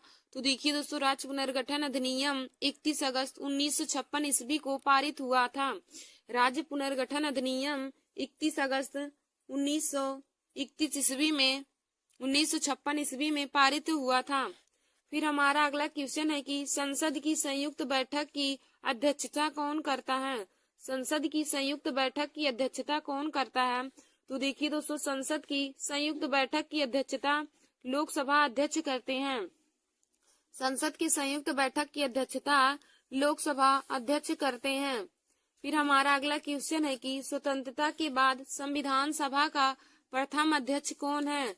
स्वतंत्रता के बाद संविधान सभा का प्रथम अध्यक्ष कौन है। तो दोस्तों, स्वतंत्रता के बाद संविधान सभा का प्रथम अध्यक्ष डॉक्टर राजेंद्र प्रसाद जी हैं। स्वतंत्रता के बाद संविधान सभा के प्रथम अध्यक्ष डॉक्टर राजेंद्र प्रसाद जी हैं। फिर देखिए दोस्तों, हमारा अगला क्वेश्चन है कि हम भारत के लोग शब्दों का प्रयोग भारतीय संविधान में कहां से लिया गया है। हम भारत के लोग शब्दों का प्रयोग भारतीय संविधान में कहां से लिया गया है। तो देखिए दोस्तों, संविधान की प्रस्तावना से हम भारत के लोग शब्दों का प्रयोग भारतीय संविधान में किया गया है। संविधान की प्रस्तावना से हम भारत के लोग शब्दों का प्रयोग किया गया है। फिर देखिए दोस्तों, हमारा अगला क्वेश्चन है कि किसने प्रस्तावना को संविधान की आत्मा कहा है। किसने प्रस्तावना को संविधान की आत्मा कहा है। तो देखिए दोस्तों, ठाकुर दास भार्गव ने प्रस्तावना को संविधान की आत्मा कहा है। प्रस्तावना को संविधान की आत्मा ठाकुर दास भार्गव ने कहा है। फिर हमारा अगला क्वेश्चन है कि किसने प्रस्तावना को पहचान पत्र कहा है। किसने प्रस्तावना को पहचान पत्र कहा है। तो दोस्तों, प्रस्तावना को पहचान पत्र एन.ए. पालखीवाला ने कहा है। प्रस्तावना को पहचान पत्र एन.ए. पालखीवाला ने कहा है। फिर हमारा अगला क्वेश्चन है कि किसने प्रस्तावना को संविधान की जन्म कुंडली कहा है। किसने प्रस्तावना को संविधान की जन्म कुंडली कहा है। तो देखिए दोस्तों, के.एम. मुंशी जी ने प्रस्तावना को संविधान की जन्म कुंडली कहा है। फिर देखिए दोस्तों, हमारा अगला क्वेश्चन है कि संविधान की प्रस्तावना के अनुसार भारत किस प्रकार का राष्ट्र है। संविधान की प्रस्तावना के अनुसार भारत किस प्रकार का राष्ट्र है। तो देखिए दोस्तों, संविधान की प्रस्तावना के अनुसार भारत एक धर्मनिरपेक्ष राष्ट्र है। संविधान की प्रस्तावना के अनुसार भारत एक धर्मनिरपेक्ष राष्ट्र है। फिर हमारा अगला क्वेश्चन है कि भारतीय संविधान में उद्देशिका का विचार किस देश के संविधान से लिया गया है। भारतीय संविधान में उद्देशिका का विचार किस देश के संविधान से लिया गया है। तो देखिए दोस्तों, भारतीय संविधान में उद्देशिका का विचार संयुक्त राज्य अमेरिका यानी कि यूएसए से लिया गया है। भारतीय संविधान में उद्देशिका का विचार संयुक्त राज्य अमेरिका यानी कि यूएसए से लिया गया है। फिर हमारा अगला क्वेश्चन है कि भारतीय संविधान में उद्देशिका की भाषा किस देश के संविधान से लिया गया है। भारतीय संविधान में उद्देशिका की भाषा किस देश के संविधान से लिया गया है। तो देखिए दोस्तों, भारतीय संविधान में उद्देशिका की भाषा ऑस्ट्रेलिया देश के संविधान से लिया गया है। भारतीय संविधान में उद्देशिका की भाषा ऑस्ट्रेलिया देश के संविधान से लिया गया है। फिर हमारा अगला क्वेश्चन है कि भारतीय संविधान की उद्देशिका यानी कि प्रस्तावना में कितनी बार संशोधन हुआ था। भारतीय संविधान की उद्देशिका यानी कि प्रस्तावना में कितनी बार संशोधन हुआ था। तो दोस्तों, भारतीय संविधान की प्रस्तावना में एक बार संशोधन हुआ था और वह कब हुआ। 42वां संविधान संशोधन 1976 के द्वारा। 42वां संविधान संशोधन 1976 के द्वारा संविधान की उद्देशिका में संशोधन हुआ था। धन्यवाद दोस्तों। ऐसे हमारे वीडियो को देखने के लिए और जीके और पॉलिटी के और सभी इम्पोर्टेंट क्वेश्चन को पाने के लिए आप सभी लोग हमारे YouTube channel Nancy success classes को सब्सक्राइब कर लीजिए और अपने दोस्तों में शेयर करना ना भूलिए। देखिए दोस्तों, आज का जो हमारा यह वीडियो पॉलिटी का है, यह हर कंपटीशन की परीक्षा के लिए बहुत ही महत्वपूर्ण है। जैसे एसएससी जीडी का पेपर हो रहा, उसमें भी पॉलिटी से संबंधित हर क्वेश्चन पूछे जाते हैं। और दोस्तों, जीडी हुआ, सीजीएल हुआ, यूपीपी है, आरआरबी, एनटीपीसी है, ग्रुप डी, सभी कंपटीशन की परीक्षाओं के लिए बहुत ही महत्वपूर्ण है। तो आप लोग हमारे इस वीडियो को जरूर देख लीजिएगा। धन्यवाद दोस्तों। नमस्कार दोस्तों, welcome to my YouTube channel. आज मैं आप सभी लोगों को जीके में राष्ट्रपति से संबंधित महत्वपूर्ण अनुच्छेद के बारे में बताऊंगी। देखिए दोस्तों, राष्ट्रपति से संबंधित अनुच्छेद हर कंपटीशन की परीक्षाओं में पूछे जाते हैं। तो आज मैं राष्ट्रपति से संबंधित अनुच्छेद को आप लोगों को ट्रिक की सहायता से बताऊंगी। देखिए दोस्तों, आज का हमारा यह टॉपिक है group D, RRB, NTPC, SSC, UPP और सभी कंपटीशन की परीक्षाओं के लिए बहुत ही महत्वपूर्ण है। देखिए दोस्तों, ये पॉलिटी में राष्ट्रपति से संबंधित महत्वपूर्ण अनुच्छेद हर बार ही पूछे जाते हैं। और देखिए दोस्तों, राष्ट्रपति को हम क्या कहते हैं? तो राष्ट्रपति भारत का प्रथम नागरिक होता है। यदि क्वेश्चन में पूछे कि भारत का प्रथम नागरिक किसे कहा जाता है, तो आप बताएंगे कि भारत का प्रथम नागरिक राष्ट्रपति को ही कहा जाता है। और देखिए दोस्तों, तीनों सेनाओं का कमांडर भी राष्ट्रपति को कहा जाता है। तो हम आज आप लोगों को राष्ट्रपति से संबंधित अनुच्छेद को ट्रिक की सहायता से बताएंगे। तो देखिए दोस्तों, हमारा ट्रिक क्या है? पकानी कोका द्वयोदशम। राष्ट्रपति से संबंधित अनुच्छेद है पकानी कोका द्वयोदशम। तो दोस्तों, इसका ट्रिक हो जाएगा पकानी कोका द्वयोदशम। और देखिए दोस्तों, पकानी कोका द्वयोदशम में हमारा आर्टिकल 52 से लेकर आर्टिकल 61 तक है, यानी कि राष्ट्रपति के बारे में वर्णन राष्ट्रपति के पद से लेकर उसकी शपथ, योग्यताएं, कार्यकाल और महाभियोग सभी हमारा आर्टिकल 52 से लेकर आर्टिकल 61 तक दिए गए हैं। तो दोस्तों, राष्ट्रपति से संबंधित अनुच्छेद का ट्रिक है पकानी कोका द्वयोदशम। अब देखिए दोस्तों, पकानी में पा से हो जाएगा राष्ट्रपति का पद। राष्ट्रपति के पद के बारे में उल्लेख आर्टिकल 52 में दिया है। अब फिर का से हो जाएगा कार्यपालिका का प्रधान। राष्ट्रपति कार्यपालिका का प्रधान, यह आर्टिकल 53 में दिया गया है। फिर उसके बाद देखिए दोस्तों, नी से हो जाएगा निर्वाचन, यानी कि राष्ट्रपति का निर्वाचन आर्टिकल 54 में दिया गया है। अब फिर देखिए दोस्तों, कोका में को से हो जाएगा कोटा, यानी कि रीति। तो राष्ट्रपति की कोटा के बारे में आर्टिकल 55 में दिया है। फिर का से हो जाएगा कार्यकाल। तो राष्ट्रपति का कार्यकाल आर्टिकल 56 में दिया गया है। फिर अब देखिए दोस्तों, दुइयों में दा से हो जाएगा दोबारा नियुक्ति, यानी कि राष्ट्रपति की दोबारा नियुक्ति आर्टिकल 57 में दिया गया है। राष्ट्रपति की दोबारा नियुक्ति आर्टिकल 57 में दिया गया है। फिर दुइयों में यो से हो जाएगा योग्यताएं। राष्ट्रपति की योग्यताएं के बारे में वर्णन आर्टिकल 58 में दिया गया है। फिर देखिए दोस्तों, दसम में दा से हो जाएगा राष्ट्रपति के पद के लिए शर्तें। राष्ट्रपति के पद के लिए शर्तें, तो राष्ट्रपति के पद के लिए शर्तें आर्टिकल 59 में दिया गया है। अब दसम में सा से हो जाएगा शपथ। राष्ट्रपति को शपथ देखिए दोस्तों आर्टिकल 60 में दिलाया जाता है। राष्ट्रपति को शपथ है आर्टिकल 60 में दिलाया जाता है। फिर मां से हो जाएगा महाभियोग। मां से हो जाएगा महाभियोग। और दोस्तों देखिए, महाभियोग के बारे में वर्णन आर्टिकल 61 में दिया गया है। और यह बहुत ही महत्वपूर्ण क्वेश्चन है कि आर्टिकल किसमें महाभियोग के बारे में वर्णन दिया गया है। उसमें पूछा है कि क्वेश्चन हमारा पूछा जाता है कि महाभियोग के बारे में वर्णन आर्टिकल किस में दिया है। तो हमें 4 ऑप्शन दिया रहेगा, तो उसमें से एक ऑप्शन आर्टिकल 61 रहेगा। तो दोस्तों, महाभियोग के बारे में वर्णन आर्टिकल 61 में दिया गया है। और एक आर्टिकल हमारा जो होता है कि डॉक्टर भीमराव अम्बेडकर ने किस आर्टिकल को संविधान की आत्मा कहा है। तो दोस्तों, आर्टिकल 32 को डॉक्टर भीमराव अम्बेडकर ने संविधान की आत्मा कहा है। यह भी क्वेश्चन बहुत ही बार ही कंपटीशन की परीक्षाओं में पूछा जाता है। और दोस्तों, एक आर्टिकल हमारा आर्टिकल 76 है, जिसमें महान्यायवादी के बारे में बताया जाता है। वह भी हमारा क्वेश्चन हर बार ही कंपटीशन की परीक्षाओं में पूछे जाता है।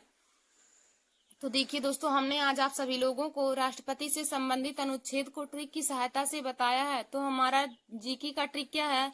पकानी कोका द्वयोदशम। पकानी कोका द्वयोदशम, इसमें आर्टिकल 52 से लेके आर्टिकल 61 तक के सभी अनुच्छेद दिए हैं, जिसमें राष्ट्रपति के पद से लेकर राष्ट्रपति की योग्यताएं, शर्तें, राष्ट्रपति की शपथ, राष्ट्रपति की योग्यताएं के बारे में वर्णन है।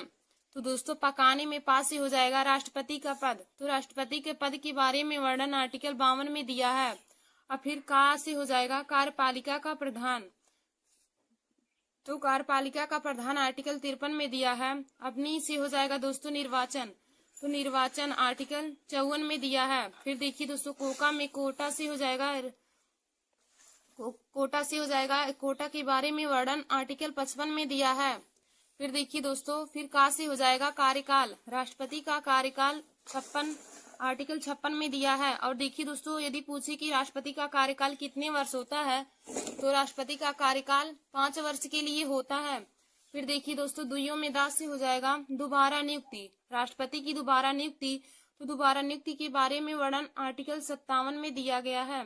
फिर यो से हो जाएगा योग्यताएं, राष्ट्रपति की योग्यताएं आर्टिकल 58 में दिया गया है। फिर देखिए दोस्तों, दसम में दा से हो जाएगा राष्ट्रपति के पद के लिए शर्तें, तो राष्ट्रपति के पद के लिए शर्तें आर्टिकल 59 में दिया गया है। फिर सात से हो जाएगा शपथ, तो राष्ट्रपति को शपथ दोस्तों आर्टिकल 60 में दिलाई जाती है। यदि पूछे कि राष्ट्रपति को शपथ किस आर्टिकल में दिलाई जाती है, तो आप बताएंगे राष्ट्रपति को शपथ आर्टिकल 60 में दिलाई जाती है। फिर दोस्तों मां से हो जाएगा महाभियोग, राष्ट्रपति को महाभियोग आर्टिकल 61 में है। तो दोस्तों हमने आप लोग को बताया कि एक आर्टिकल हमारा 61 जिसमें महाभियोग के बारे में वर्णन है, और एक आर्टिकल 76 जिसमें महान्यायवादी के बारे में वर्णन है। तो यह दोनों आर्टिकल ही कंपटीशन की परीक्षा के लिए बहुत ही महत्वपूर्ण है। धन्यवाद दोस्तों। ऐसे हमारे वीडियो को देखने के लिए और जीके के महत्वपूर्ण ट्रिक को पाने के लिए आप सभी लोग हमारे YouTube channel Nancy success classes को सब्सक्राइब कर लीजिए और अपने दोस्तों में शेयर करना ना भूलिए। धन्यवाद दोस्तों। नमस्कार दोस्तों, welcome to my YouTube channel. आज मैं आप सभी लोगों को महात्मा गांधी के बारे में संबंधित महत्वपूर्ण क्वेश्चन लेकर आए हूँ। तो देखिए दोस्तों, आज हमारा जीके का यह वीडियो जो है SSC GD, CGL, RRB, NTPC, UPP और सभी कंपटीशन की परीक्षाओं के लिए बहुत ही महत्वपूर्ण है। तो दोस्तों आप लोग हमारे इस वीडियो को जरूर देख लीजिए और अपने दोस्तों में भी शेयर कर लीजिए। देखिए दोस्तों, एसएससी जीडी का पेपर हो रहा है और उसमें महात्मा गांधी से संबंधित क्वेश्चन भी पूछे जाते हैं। तो आप लोग हमारे इस वीडियो को देख लीजिए। और देखिए दोस्तों, जो मैं क्वेश्चन लाई हूँ यह हर बार ही हर कंपटीशन की परीक्षाओं में बार बार रिपीटेड क्वेश्चन है। तो आप लोग इसे अपने कॉपी में नोट कर लीजिएगा। तो देखिए दोस्तों, हमारा पहला क्वेश्चन है कि गांधी इरविन समझौता किससे संबंधित है। गांधी इरविन समझौता किससे संबंधित है। तो देखिए दोस्तों, गांधी इरविन समझौता सविनय अवज्ञा आंदोलन से संबंधित है। गांधी इरविन समझौता किस आंदोलन से संबंधित है। तो दोस्तों गांधी इरविन समझौता सविनय अवज्ञा आंदोलन से संबंधित है। और दोस्तों यदि पूछे कि क्वेश्चन में कि गांधी इरविन समझौता कब हुआ था, तो आप लोग बताएंगे गांधी इरविन समझौता 1931 ईस्वी में हुआ था। तो दोस्तों गांधी इरविन समझौता 1931 ईस्वी में हुआ था। और यदि पूछे कि गांधी इरविन समझौता किस आंदोलन से संबंधित है, तो आप लोग बताएंगे गांधी इरविन समझौता सविनय अवज्ञा आंदोलन से संबंधित है। और देखिए दोस्तों, सविनय अवज्ञा आंदोलन हमारा कब हुआ था। तो सविनय अवज्ञा आंदोलन 1930 ईस्वी में हुआ था। सविनय अवज्ञा आंदोलन 1930 ईस्वी में हुआ था। देखिए दोस्तों, यदि पूछे कि महात्मा गांधी जी द्वारा दिए गए कितने आंदोलन है, तो महात्मा गांधी ने 3 आंदोलन दिए थे। नंबर 1 भारत छोड़ो आंदोलन, नंबर 2 असहयोग आंदोलन और नंबर 3 सविनय अवज्ञा आंदोलन। तो देखिए दोस्तों, महात्मा गांधी ने 3 आंदोलन दिया था, सविनय अवज्ञा आंदोलन, भारत छोड़ो आंदोलन और असहयोग आंदोलन। तो देखिए दोस्तों, सविनय अवज्ञा आंदोलन को महात्मा गांधी ने 1930 ईस्वी में दिया था। भारत छोड़ो आंदोलन 9 अगस्त 1942 ईस्वी को दिया था और असहयोग आंदोलन 1920 ईस्वी में महात्मा गांधी ने दिया था। तो महात्मा गांधी जी द्वारा दिए गए 3 आंदोलन थे, सविनय अवज्ञा आंदोलन, भारत छोड़ो आंदोलन और असहयोग आंदोलन। फिर देखिए दोस्तों, हमारा अगला क्वेश्चन क्या है कि गांधी जी किस ग्रंथ को अपनी माता कहते थे। गांधी जी किस ग्रंथ को अपनी माता कहते थे। तो देखिए दोस्तों, भगवत गीता को गांधी जी अपनी माता मानते थे। भगवत गीता एक ऐसा ग्रंथ है जिसे महात्मा गांधी अपनी माता मानते थे। फिर हमारा अगला क्वेश्चन है कि 2 अक्टूबर को महात्मा गांधी जी के जन्म दिवस को किस रूप में मनाया जाता है। 2 अक्टूबर को महात्मा गांधी जी के जन्म दिवस को किस रूप में मनाया जाता है। तो देखिए दोस्तों, महात्मा गांधी जी के जन्म दिवस को अहिंसा दिवस के रूप में मनाया जाता है। महात्मा गांधी जी के जन्म दिवस को अहिंसा दिवस के रूप में मनाया जाता है। और यदि पूछे कि महात्मा गांधी का जन्म कब हुआ था, तो देखिए दोस्तों, यदि पूछे कि महात्मा गांधी जी का जन्म कब हुआ था तो आप लोग बताएंगे महात्मा गांधी जी का जन्म 2 अक्टूबर 1869 ईस्वी को पोरबंदर गुजरात में हुआ था। महात्मा गांधी जी का जन्म 2 अक्टूबर 1869 ईस्वी को पोरबंदर गुजरात में हुआ था। फिर हमारा अगला क्वेश्चन है कि the life of Mahatma Gandhi पुस्तक के लेखक कौन है। The life of Mahatma Gandhi पुस्तक के लेखक कौन है। तो दोस्तों, इस पुस्तक के लेखक लुईस फिशर हैं। The life of Mahatma Gandhi पुस्तक के लेखक लुईस फिशर हैं। फिर देखिए दोस्तों, हमारा अगला क्वेश्चन है कि किसे अमेरिकन गांधी के रूप में जाना जाता है।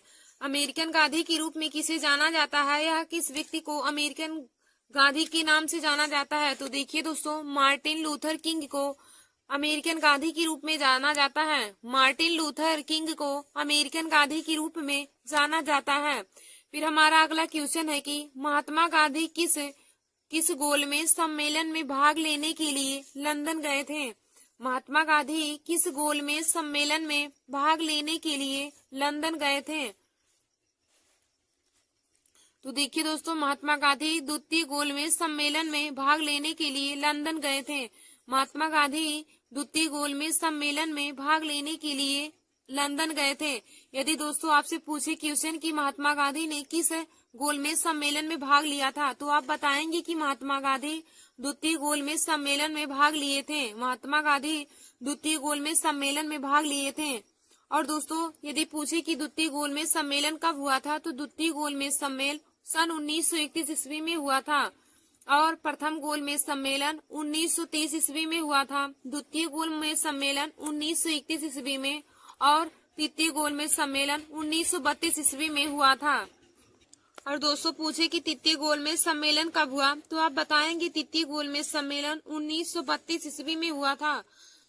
और देखिए दोस्तों, यदि पूछे कि भारत के ऐसे कौन से व्यक्ति थे जो तीनों गोलमेज सम्मेलन में भाग लिए थे तो दोस्तों डॉक्टर भीमराव अंबेडकर ऐसे व्यक्ति थे जिन्होंने तीनों गोलमेज सम्मेलन में भाग लिया था। डॉक्टर भीमराव अंबेडकर तीनों गोलमेज सम्मेलन में भाग लिए थे और महात्मा गांधी द्वितीय गोलमेज सम्मेलन में भाग लिए थे और इन्होंने द्वितीय गोलमेज सम्मेलन में भाग लेने के लिए लंदन गए थे। फिर दोस्तों, हमारा अगला क्वेश्चन है कि गांधी जी के पसंदीदा भजन। गांधी जी के पसंदीदा भजन वैष्णो जन तो तेन्हे कहिए। वैष्णो जन तो तेन्हे कहिए किसने लिखा है। गांधी जी की पसंदीदा भजन वैष्णो जन तो तेन्हे कहिए को किसने लिखा है। तो देखिए दोस्तों, इसको नरसिंह मेहता ने लिखा है। वैष्णो जन तो तेन्हे कहिए भजन को नरसिंह मेहता ने लिखा है। फिर हमारा अगला क्वेश्चन है कि रविन्द्रनाथ टैगोर को गुरुदेव की उपाधि किसने दी। रविन्द्रनाथ टैगोर को गुरुदेव की उपाधि किसने दी। तो दोस्तों, रविन्द्रनाथ टैगोर जी को गुरुदेव की उपाधि महात्मा गांधी ने दिया था। रविन्द्रनाथ टैगोर को गुरुदेव की उपाधि महात्मा गांधी ने दिया था। और दोस्तों, यदि पूछे कि महात्मा गांधी को महात्मा की उपाधि किसने दी थी, महात्मा गांधी को महात्मा की उपाधि किसने दी, तो दोस्तों महात्मा गांधी को महात्मा की उपाधि रविन्द्रनाथ टैगोर ने दिया था और रविन्द्रनाथ टैगोर को गुरुदेव की उपाधि महात्मा गांधी ने दिया था।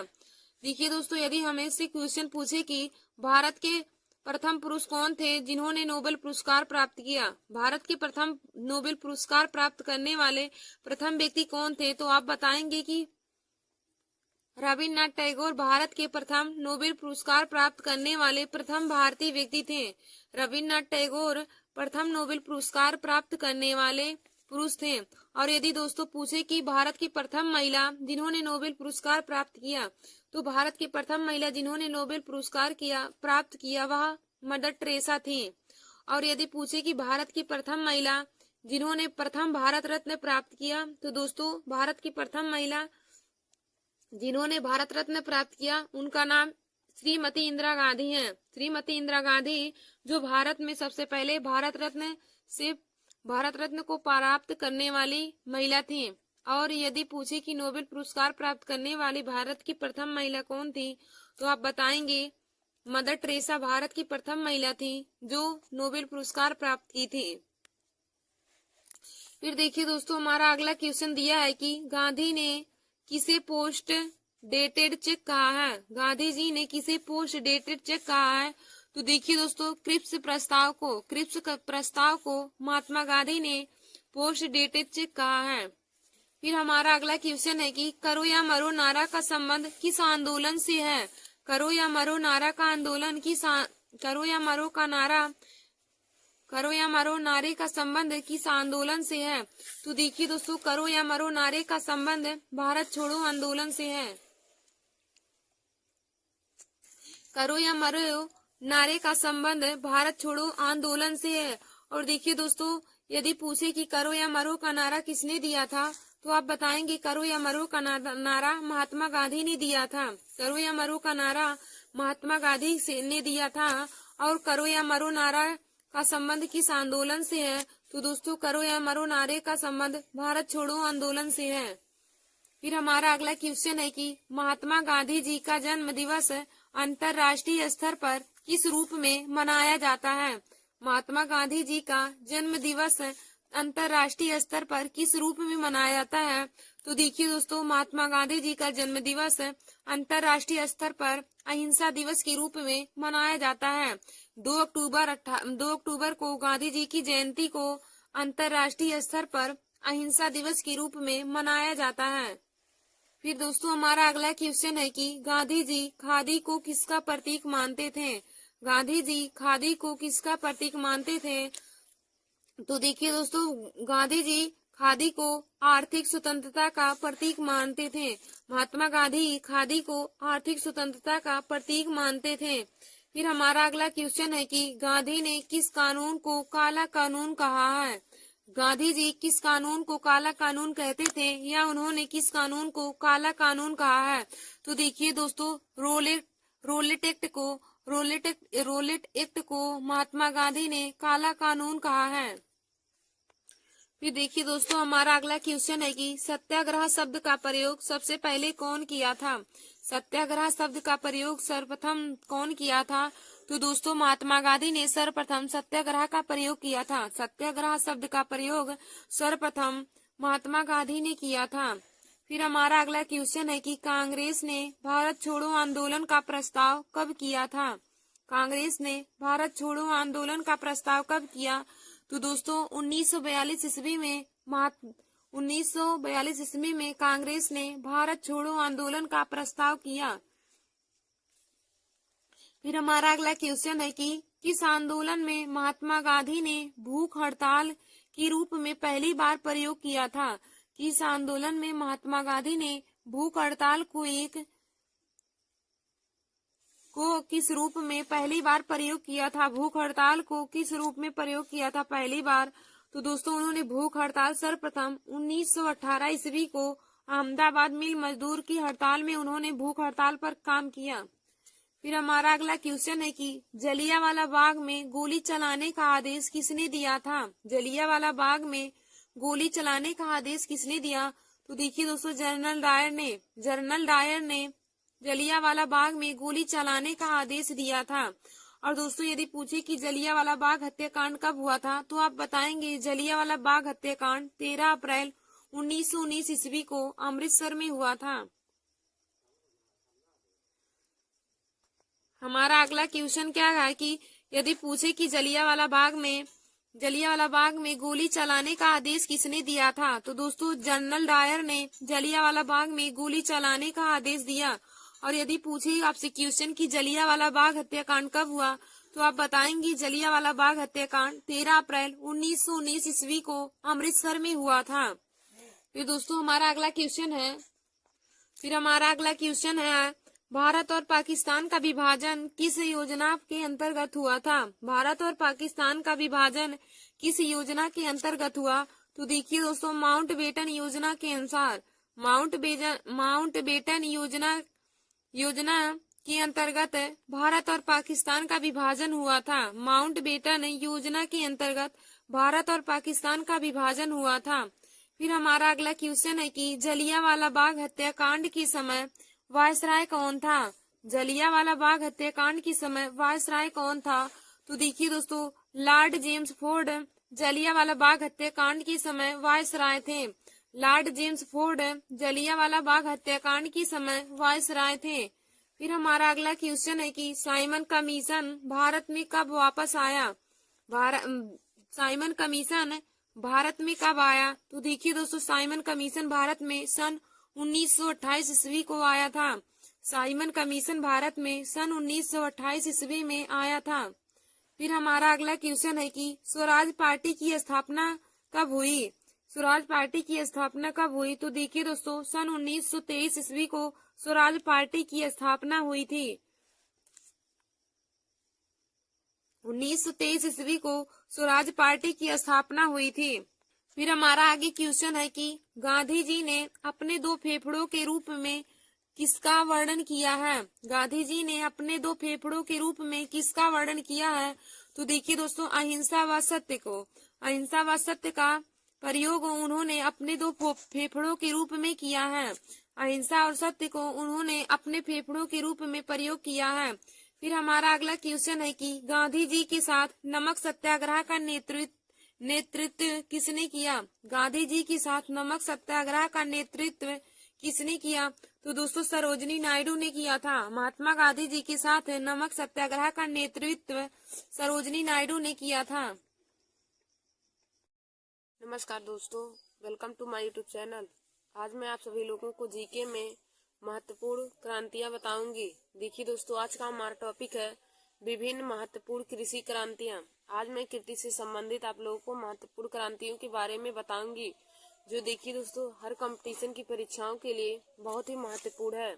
तो हमारा पहला है श्वेत क्रांति। पहला श्वेत क्रांति किससे संबंधित है? तो देखिए दोस्तों, श्वेत क्रांति दुग्ध उत्पादन से संबंधित है। हमारा पहला है श्वेत क्रांति। तो श्वेत क्रांति दोस्तों दुग्ध उत्पादन से संबंधित है। हमारा दूसरा है नीली क्रांति। तो देखिए दोस्तों, नीली क्रांति मछली उत्पादन से संबंधित है। हमारा दूसरा है नीली क्रांति। तो नीली क्रांति मछली उत्पादन से संबंधित है। फिर हमारा अगला है भूरी क्रांति। तो देखिए दोस्तों, भूरी क्रांति उर्वरक उत्पादन से संबंधित है। भूरी क्रांति उर्वरक उत्पादन से संबंधित है। फिर हमारा अगला है रजत क्रांति। तो देखिए दोस्तों, रजत क्रांति अंडा उत्पादन से संबंधित है। रजत क्रांति अंडा उत्पादन से संबंधित है। फिर हमारा अगला है पीली क्रांति। तो देखिए दोस्तों, पीली क्रांति तिलहन उत्पादन से संबंधित है। हमारा अगला पीली क्रांति है। तो पीली क्रांति तिलहन उत्पादन से संबंधित है। फिर दोस्तों हमारा अगला दिया है काली क्रांति। तो देखिए दोस्तों, काली क्रांति बायोडीजल उत्पादन से संबंधित है। हमारा अगला है काली क्रांति। तो काली क्रांति बायोडीजल उत्पादन से संबंधित है। देखिए दोस्तों, हमारा अगला है लाल क्रांति। तो देखिए दोस्तों, लाल क्रांति टमाटर या मांस उत्पादन से संबंधित है। हमारा अगला है लाल क्रांति। तो लाल क्रांति टमाटर या मांस उत्पादन से संबंधित है। फिर हमारा अगला क्वेश्चन है कि गुलाबी क्रांति। गुलाबी क्रांति। तो देखिए दोस्तों, गुलाबी क्रांति झींगा मछली उत्पादन से संबंधित है। गुलाबी क्रांति झींगा मछली उत्पादन से संबंधित है। फिर हमारा अगला है स्वर्ण क्रांति। तो देखिए दोस्तों, स्वर्ण क्रांति फल उत्पादन से संबंधित है। हमारा अगला है स्वर्ण क्रांति। तो स्वर्ण क्रांति फल उत्पादन से संबंधित है। फिर हमारा अगला दिया है अमृत क्रांति। तो देखिए दोस्तों, अमृत क्रांति नदी जोड़ो परियोजना से संबंधित है। अमृत क्रांति नदी जोड़ो परियोजना से संबंधित है। फिर देखिए दोस्तों, हमारा अगला दिया है गंगा क्रांति। तो गंगा क्रांति संबंधित है भ्रष्टाचार के खिलाफ सदाचार पैदा करने के लिए। गंगा क्रांति संबंधित है भ्रष्टाचार के खिलाफ सदाचार पैदा करने के लिए। फिर दोस्तों हमारा अगला है बादामी क्रांति। तो देखिए दोस्तों, बादामी क्रांति मसाला उत्पादन से संबंधित है। हमारा अगला है बादामी क्रांति। तो बादामी क्रांति मसाला उत्पादन से संबंधित है। फिर दोस्तों हमारा अगला है गोल क्रांति। तो गोल क्रांति आलू उत्पादन से संबंधित है। हमारा अगला है गोल क्रांति। तो गोल क्रांति आलू उत्पादन से संबंधित है। फिर दोस्तों हमारा अगला है इंद्रधनुषी क्रांति।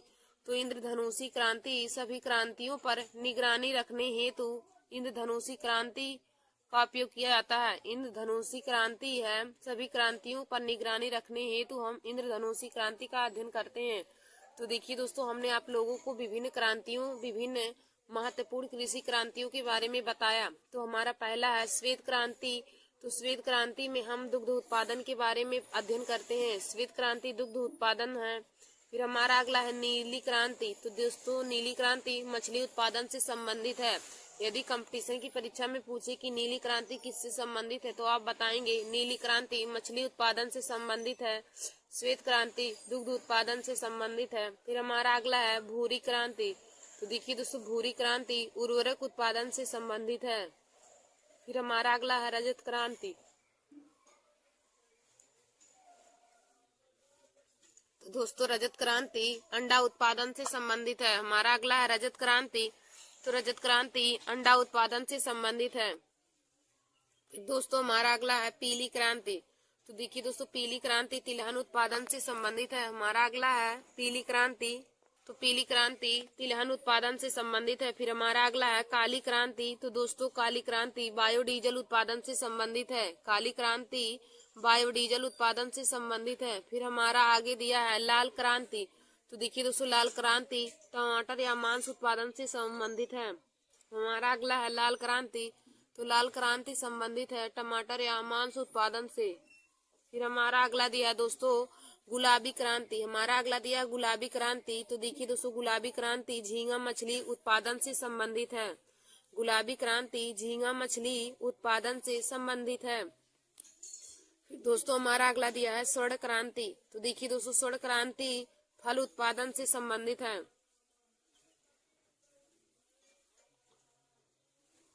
फिर हमारा आगे दिया है अमृत क्रांति। अमृत क्रांति देखिए दोस्तों नदी जोड़ो परियोजना से संबंधित है। हमारा अगला है अमृत क्रांति। तो अमृत क्रांति नदी जोड़ो परियोजना से संबंधित है। फिर दोस्तों हमारा अगला है गंगा क्रांति। देखिए दोस्तों गंगा क्रांति भ्रष्टाचार के खिलाफ सदाचार पैदा करने के लिए इसका हम प्रयोग करते हैं गंगा क्रांति का। दोस्तों हमारा अगला दिया है बादामी क्रांति। बादामी क्रांति के अंतर्गत हम मसाला उत्पादन के बारे में अध्ययन करते हैं। हमारा अगला है बादामी क्रांति। तो दोस्तों बादामी क्रांति के अंतर्गत हम मसाला उत्पादन का अध्ययन करते हैं। फिर दोस्तों हमारा अगला दिया है गोल क्रांति। तो देखिए दोस्तों गोल क्रांति के अंतर्गत हम आलू उत्पादन का अध्ययन करते हैं। गोल क्रांति के अंतर्गत हम आलू उत्पादन का अध्ययन करते हैं। फिर हमारा अगला दिया है इंद्रधनुषी क्रांति।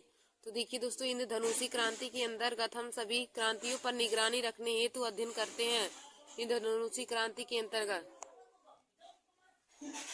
धन्यवाद दोस्तों। ऐसे हमारे वीडियो को देखने के लिए और जीके के महत्वपूर्ण टॉपिक को पाने के लिए आप सभी लोग हमारे YouTube channel Nancy success classes को सब्सक्राइब कर लीजिए और अपने दोस्तों में लाइक व शेयर करना ना भूलें। धन्यवाद दोस्तों।